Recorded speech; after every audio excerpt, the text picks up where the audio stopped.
Hello नमस्कार, मैं संदीप चौधरी आप सभी लोगों का बैंकिंग एकेडमी के YouTube channel study with banking academy में हार्दिक अभिनंदन करता हूं। जैसा कि आज ये अपना बैंकिंग अवेयरनेस का लेक्चर नंबर 6 है, या यूँ कहूँ कि पार्ट 6 है हिस्ट्री ऑफ बैंकिंग का, जिसके बारे में हम लोग चर्चा करने वाले हैं। और आज के इस लेक्चर के अंदर जो महत्वपूर्ण चीज़ें रहने वाली है वो है, आज पूरा हम जानेंगे ग्रामीण बैंक के बारे में, यानी कि कब बना, कितने बैंक है और किस तरह की बैंकिंग जो है वो हम लोगों को ये प्रोवाइड करवा रहे हैं। ये सारी चीज़ें हम लोग जो है वो इसके अंदर जानेंगे। तो मैं आप लोगों से रिक्वेस्ट करूँगा कि आप इस वीडियो को अपने दोस्तों के साथ शेयर जरूर करें। और इसके साथ साथ में अगर मैं कहूँ तो आप क्या है कि इस वीडियो को अगर कोई भी तरीके की प्रॉब्लम्स आपको लगे कि हाँ ये चीज़ हम लोगों को देखनी है या ये चीज़ हमारी समझ में नहीं आई है, तो आप क्या करोगे कि नीचे कमेंट सेक्शन के अंदर मुझे बता दोगे, ताकि क्या है कि मैं उसके ऊपर थोड़ा सा विचार कर सकूँ। आगे आने वाले समय के अंदर जो वीडियोज़ आएंगे तो मैं उनके अंदर क्या है आप लोगों को वो चीज़ें जो है वो बता सकूँ। तो ये चीज़ थोड़ी सी आप लोगों ने ध्यान में रखनी है, रिक्वेस्ट करता हूँ मैं आप लोगों से। तो ध्यान दीजिए, सबसे पहले तो मैं आपको थोड़ी सी हिस्ट्री बताऊंगा और उसके बाद में क्या है हम लोग पूरा क्या है इन बैंकों के बारे में पढ़ेंगे, ग्रामीण बैंक के बारे में, क्योंकि इससे पहले जो मैंने चीज़ें आप लोगों को करवाई है वो मैं पहले बताने जा रहा हूँ। चलिए बात करते हैं इससे पहले हम लोगों ने क्या क्या चीज़ें पढ़ी है। जैसा कि शुरू से बात करता हूँ, पहले लेक्चर के अंदर हम लोगों ने देखा था हिस्ट्री देखी थी, ठीक है, यानी कि इंडिया के अंदर जो बैंकिंग है वो किस तरीके से आई थी। ठीक, पहला कौन सा बैंक आया था वो सारी चीज़ें मैंने आपको इसके अंदर बताई थी। इसी के अंदर हम लोगों ने उसके बाद देखा था पूरा का पूरा स्टेट बैंक ऑफ इंडिया के बारे में, यानी कि एसबीआई बैंक जो है वो किस तरीके से बना। ठीक, उसके बारे में बाद में मैंने आपको बताया था कुछ अदर बैंक, यानी कि ओल्डेस्ट बैंक जो थे जो इंडिया के अंदर चल रहे थे उनके बारे में पढ़ा था। और उसी के साथ में हम लोगों ने थोड़ा सा आरबीआई के बारे में देखा था। इसके बाद में लेक्चर नंबर जो 4 आया था, तो फोर्थ लेक्चर के अंदर मैंने आपको करवाया था कि जो नेशनलाइजेशन बैंक है, सॉरी बैंकिंग कितने टाइप की है वो मैंने आपको करवाया था। बैंकिंग यानी कि बैंक्स कितने टाइप के हैं वो, जैसे कि रीजनल रूरल बैंक है, ठीक है, या फिर जैसे कि मान लीजिए कि प्राइवेट बैंक है, पब्लिक सेक्टर बैंक है, कॉमर्शियल बैंक है, यानी कि बैंकिंग का स्ट्रक्चर देखा था हम लोगों ने, बैंक स्ट्रक्चर है ना। उसके बाद में जो लेक्चर आया था उसके बारे में हम लोगों ने पढ़ा था नेशनलाइजेशन, यानी कि पब्लिक सेक्टर बैंक के बारे में पढ़ा था पूरा का पूरा। और इसके साथ में अगर मैं बात करूं तो उसके साथ बाद में पढ़ा हम लोगों ने प्राइवेट बैंक। तो ये इतनी चीज़ें मैं आप लोगों को इससे पहले करवा चुका हूं। अगर किसी भाई बंधु बेली दोस्त का अगर वो जो रह गया हो, ये लेक्चर किसी ने नहीं देखा हो, तो आप क्या करेंगे कि जो नीचे डिस्क्रिप्शन दिया गया है वहां पर आप जाओगे तो डिस्क्रिप्शन के अंदर क्या है आपको पूरा के पूरे जो लेक्चर है वो मिल जाएंगे। या ऊपर जो आई बटन दिया गया है ना, आपको ये दिखाई दे रहा होगा है ना, इस आई बटन पर आप क्लिक करोगे तो आपको क्या होगा कि पूरा जो जितने भी बैंकिंग के लेक्चर मैंने डाले हैं उनकी लिस्ट दी गई है यहाँ पर, यानी कि प्ले लिस्ट है। इस प्ले लिस्ट में जाने के बाद आपको सारे के सारे लेक्चर जो है वो प्रोवाइड करवाए जा रहे हैं, या फिर वहां पर आपको ये बैंक सारे जो लेक्चर है बैंकिंग के वो मिल जाएंगे। चलिए अब थोड़ी सी चीज़ें मैंने पिछले लेक्चर के अंदर आप लोगों को करवाया था प्राइवेट बैंक के बारे में। होप सो सभी को याद होगा, अच्छे तरीके से आप लोगों ने रिवाइज किया होगा।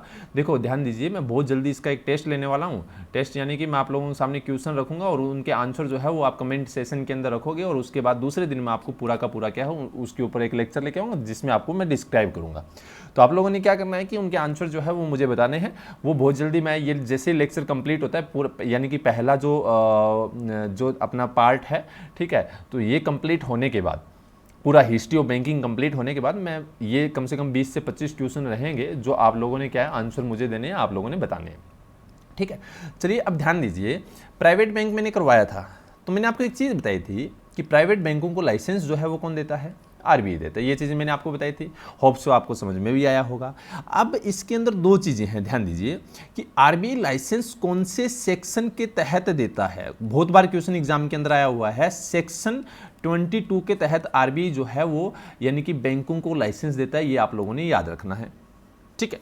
दूसरी चीज़ कि एक्ट कौन सा लगता है, तो ध्यान दीजिए आरबीआई एक्ट 1934 के तहत सेक्शन 22 के तहत आरबीआई किसी भी प्राइवेट बैंक को, ठीक है, लाइसेंस देता है। ये चीज़ आप लोगों ने ध्यान में रखनी है। इतनी बात होप सो समझ में आई होगी। चलिए अब बात करते हैं आरआरबी की, ठीक। अब देखो सबसे पहले दिया गया history of regional rural banks, ठीक है। आपके सामने ध्यान दीजिए, यहां पर लिखा हुआ है कि regional rural banks were established under the provision of an ordinance passed in September 1975 and the Regional Rural Bank Act 1976 to provide sufficient banking and credit facility for agriculture and other rural sectors during the tenure of Indira Gandhi's government with a view to include rural areas into economic mainstream since the time about 70% of the Indian population was the rural. ध्यान दो, after, ध्यान से सुनना, एक एक चीज बहुत important है, आफ्टर नेशनलाइजेशन, ठीक, आफ्टर नेशनलाइजेशन यानी कि 1970 के बाद क्वेश्चन उठने लगा कि जिन बैंकों का नेशनलाइजेशन किया गया है, ठीक है, क्या वो बैंक अपनी ब्रांचेज जो है वो रूरल एरियाज के अंदर ओपन करेंगे? कौन से एरिया के अंदर? रूरल एरियाज के अंदर ओपन करेंगे। तो उन बैंकों ने स्पष्ट मना कर दिया, क्योंकि वहां पर उनको लगा कि एक छोटा सा गांव होगा, अगर उसके अंदर हम लोग वहां पर मान लीजिए अपनी ब्रांच ओपन करते हैं तो हमें कोई फायदा जो है वो होने वाला नहीं है। क्या नहीं होने वाला? फायदा नहीं होने वाला। अब फायदा नहीं होगा तो क्या होगा कि वो बैंक वहां पर जाने के लिए मना कर दिया। तो एक कमेटी बनाई गई, एक कमेटी जिसका नाम रखा गया नरसिम्हन कमेटी, मन कमेटी, ठीक है। ये नरसिम्हन कमेटी क्या थी, ध्यान से सुनना। इस कमेटी ने क्या किया कि आरबीआई को, ठीक है, ये आप नाम पूरा लिखना चाहते हो तो लिख लीजिए नरसिम्हन, ठीक है। इसको या बोलते हैं नरसिम्हन वर्किंग ग्रुप। क्या बोलते हैं? नरसिम्हन वर्किंग ग्रुप, ठीक है, ये नरसिम्हन वर्किंग ग्रुप। तो ध्यान दीजिए, ये जो है नरसिम्हन वर्किंग ग्रुप, इसने यानी कि रिकमेंड किया कि हमें रूरल एरियाज के लिए ऐसे बैंक लाने चाहिए जिनका नाम रखा जाए ग्रामीण बैंक। क्या रखा जाए? ग्रामीण बैंक, ताकि क्या है, ग्रामीण लोग जो है वो उनके अंदर ज्यादा आए। अब ग्रामीण बैंक लाया तो जाए, लेकिन उसके लिए क्या चीज की जाए कि बैंक जो है वो अपने बैंक खोले। अब कोई पर्टिकुलर पर्सन तो खोल नहीं सकता। तब क्या है कि इसके अंदर 3 लोग मिले। 3 लोग कौन मिले कि सेंट्रल गवर्नमेंट ने कहा कि इसके अंदर मैं भी अपना पार्ट रखूंगा, स्टेट गवर्नमेंट ने कहा कि अगर हमारे स्टेट में ओपन होगा तो हमारा भी पार्ट होगा, और इन दोनों के साथ साथ में एक बैंक बनाया गया, स्पॉन्सर बैंक, ठीक। अब मान लीजिए कि सपोज दैट कोई एक बैंक है, जैसे कि मैं मान लीजिए एक छोटे से बैंक की बात करूं तो सौराष्ट्र ग्रामीण बैंक का नाम आप लोगों ने सुना होगा। कौन सा? सौराष्ट्र ग्रामीण बैंक, ठीक है। अब सौराष्ट्र ग्रामीण बैंक है ना, तो इसके अंदर 50% शेयर जो है, यानी कि 50% हिस्सेदारी जो है वो किसकी है?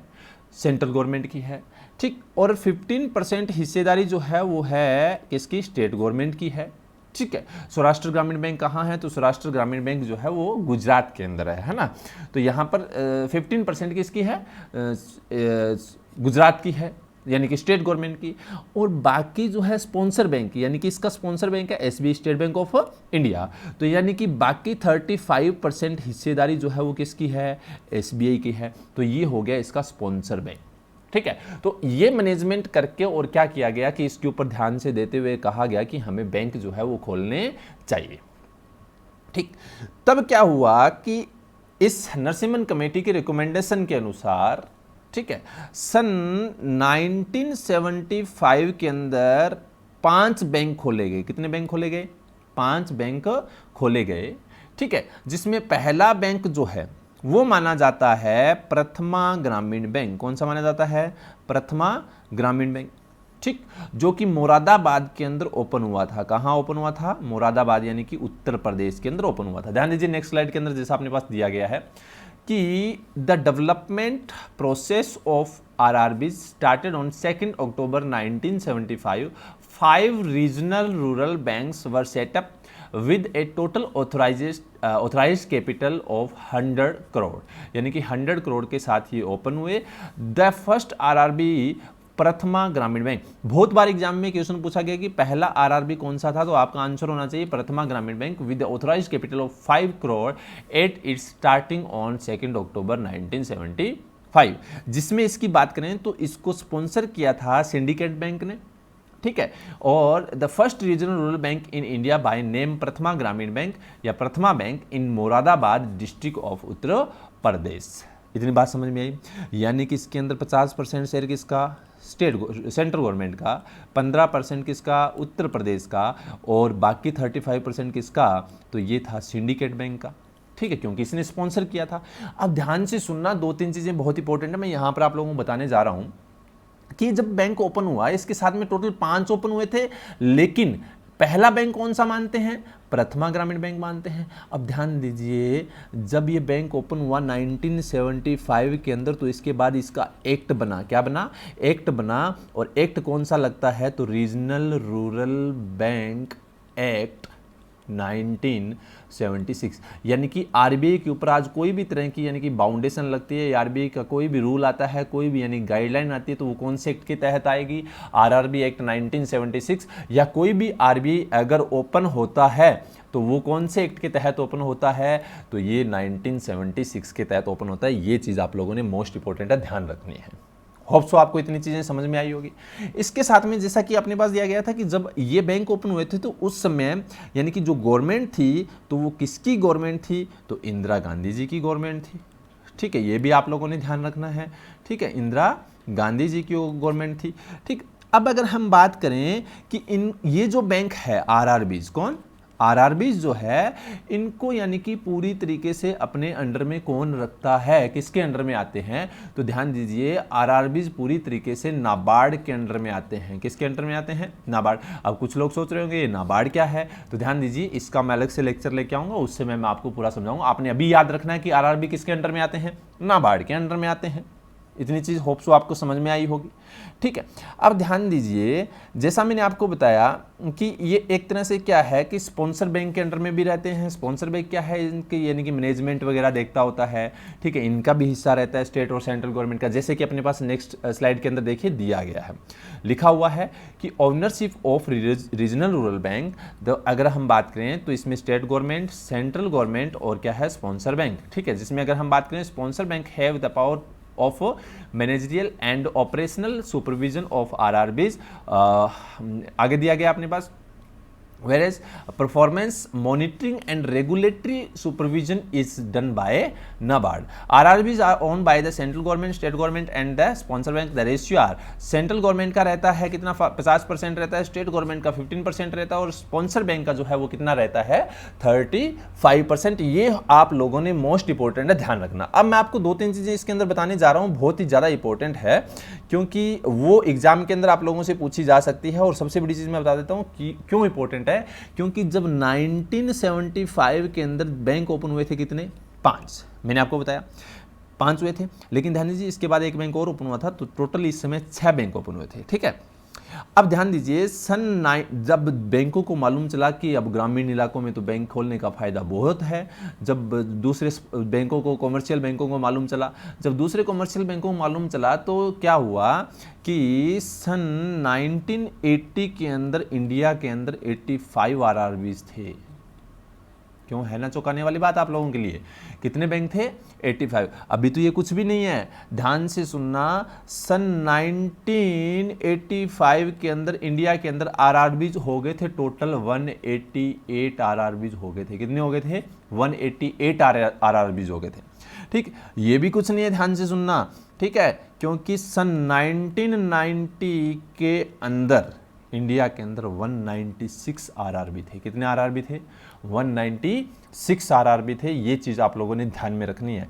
उसके बाद क्या हुआ कि आरआरबी ज़्यादा हो गए थे, तो गवर्नमेंट ने क्या सोचा कि इसको कम कर देना चाहिए। अब गवर्नमेंट ने कम करना शुरू किया, और सन 2011 के अंदर जब से आईबीपीएस आप लोगों को एग्जाम लेने लगा ना, ऑनलाइन आईबीपीएस मालूम है ना आप लोगों को, ऑनलाइन एग्जाम लेता है, तो जब से यानी कि इसने एग्जाम लेना शुरू किया है, उस समय इंडिया के अंदर आरआरबीज की संख्या जो थी वो थी 82 आरआरबीज थे। कितने थे, 82। अब अगर मैं बात करूं अप्रैल, ध्यान से सुनना, अप्रैल 2020 तक की बात करूं, तो इंडिया के अंदर 43 आरआरबीज है। कितने हैं, 43। अभी तो इन आरआरबी को क्या करना है, कम करके 36 पर लेके आना है। कितना लेके आना है, 36। लेकिन इस समय अगर हम बात करें अप्रैल 2020 तक, तो 43 आरआरबीज है। ये आप लोगों ने ध्यान में रखना है, बहुत ही महत्वपूर्ण बात है आप लोगों के लिए भी और मेरे लिए भी, क्योंकि मैं तो आपको बढ़ा रहा हूं, तो मेरे लिए तो अपने आप ही होगी ना भाई। ठीक है ना। और नेक्स्ट स्लाइड के अंदर बहुत ही ज़्यादा इंपॉर्टेंट बातें बता रहा हूँ, ध्यान से सुनना, क्योंकि ये बातें आपको कोई नहीं बताएगा। जो मैं बातें आप लोगों को बता रहा हूँ ना, ये कोई नहीं बताएगा, ध्यान से सुनना भाई, ठीक है। इंडिया के अंदर, ठीक है, 2 स्टेट ऐसे हैं, कितने स्टेट ऐसे हैं? 2 स्टेट ऐसे हैं जहां पर कोई भी आरआरबी नहीं है। वो 2 स्टेट कौन कौन से हैं? तो एक का नाम है सिक्किम और दूसरे का नाम है क्या? गोवा। इन 2 स्टेट के अंदर कोई भी आरआरबी आज तक ओपन नहीं हुआ है और ना ही यहाँ पर आरआरबी है। इस चीज़ का आप लोगों ने ध्यान में रखना है, ठीक। अब ध्यान से सुनना, 2 चीज़ें और 2 पॉइंट बताऊंगा यहाँ पर मैं आप लोगों को, बहुत इंपॉर्टेंट है। अगर मैं बात करूँ, इंडिया के अंदर एक बैंक है जो है कहाँ पर? तो ये बैंक है साउथ मालाबार ग्रामीण बैंक। कौन सा? साउथ, ध्यान से सुनना, साउथ मालाबार ग्रामीण बैंक, ठीक है। ये साउथ मालाबार ग्रामीण बैंक जो है, ये अगर हम बात करें तो ये स्पॉन्सर किया गया है केनरा बैंक द्वारा। कौन से बैंक द्वारा? केनरा बैंक द्वारा, ठीक है। ये इंडिया के अंदर टोटल बिजनेस के मामले में, किसमें?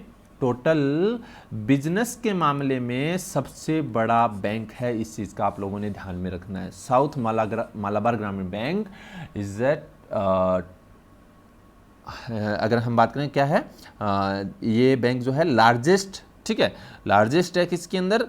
तो आरआरबीज के अंदर। और कौन से एरिया के अंदर? तो एरिया कौन सा है? टोटल बिजनेस में। अब दूसरी चीज और ध्यान से सुनना, एक बैंक का नाम और बता रहा हूं मैं, उत्तर बिहार ग्रामीण बैंक। कौन सा? उत्तर बिहार ग्रामीण बैंक। सुना ना आप लोगों ने? उत्तर बिहार ग्रामीण बैंक जो है, ये भी इंडिया के अंदर सबसे बड़ा बैंक है, लेकिन किसमें है? तो ध्यान से सुनना, ब्रांच नेटवर्क। किसमें है? Branch network. और इसके साथ में अगर हम बात करें तो स्टाफ के मामले में और किसके मामले में? एरिया के मामले में। यानी कि इन तीनों चीज़ों के अंदर सबसे बड़ा बैंक कौन सा है? तो उत्तर बिहार ग्रामीण बैंक है, ध्यान रखना, ठीक है। जैसा मैंने आपको बताया कि इस समय आरआरबीज की संख्या कितनी है? 43 है, और आने वाले समय के अंदर इनको कितना कर दिया जाएगा? 36 करने की जो है, यानी कि बातें हैं जो चल रही है। तो अभी कितने हैं? अप्रैल 2020 तक, तो अप्रैल 2020 तक इनकी संख्या जो है वो 43 है, करना कितना है? 36 है, और आरआरबी की स्थापना है। ये चीज़ें मैंने आप लोगों को समझाई। होप सो आपको ये लेक्चर पसंद आया होगा। अगर आपको ये लेक्चर पसंद आया तो अपने दोस्तों के साथ इसको शेयर करें, अपने रिलेटिव्स को, अपने यानी कि दोस्तों को, सबको बताएं, क्योंकि बैंकिंग अवेयरनेस जैसी मैंने आपको अभी ये बताया है, होप सो आपको, मुझे जहाँ तक लगता है कोई चीज़ ऐसी नहीं होगी जो समझ में नहीं आ रही होगी। फिर भी अगर आप लोगों को कोई क्वेश्चन हो तो आप नीचे कमेंट बॉक्स के अंदर मुझसे पूछ सकते हो। और बहुत जल्दी आप लोगों के लिए, जैसा मैंने बताया कि एक सरप्राइज अनाउंसमेंट होने वाला है। तो सरप्राइज जो है कल यानी कि 17/6/2020 को इवनिंग में 5 बजे, कितने बजे? इवनिंग में 5 से लेकर 6 बजे के बीच में आप लोगों के लिए सरप्राइज अनाउंसमेंट किया जाएगा। तो चैनल को आप सब्सक्राइब कर लीजिए, क्योंकि जैसे ही सरप्राइज आता है तो आप लोगों के पास उसका क्या है? नोटिफिकेशन आ जाना चाहिए, और आप उसको देखो। क्या सरप्राइज है वो मैं नहीं बताऊंगा, वो आपको कल ही बताऊंगा, और वो पर्सन बताएंगे जो आप लोगों के साथ जुड़ेंगे, क्योंकि कल एक नए शख्स मेरे साथ आएंगे, ऑनलाइन आप लोगों से बातें करेंगे। तो होप सो आपको सरप्राइज पसंद आएगा। तो अपने दोस्तों को बोलिए कि जल्दी से चैनल को सब्सक्राइब कर लीजिए। चैनल का नाम क्या है? स्टडी विथ बैंकिंग एकेडमी, ठीक है ना। और बहुत जल्दी आप लोगों को क्या है, इसमें सरप्राइज जो है वो बताया जाएगा। होप सो आपको पसंद आया होगा lecture. Thank you so much.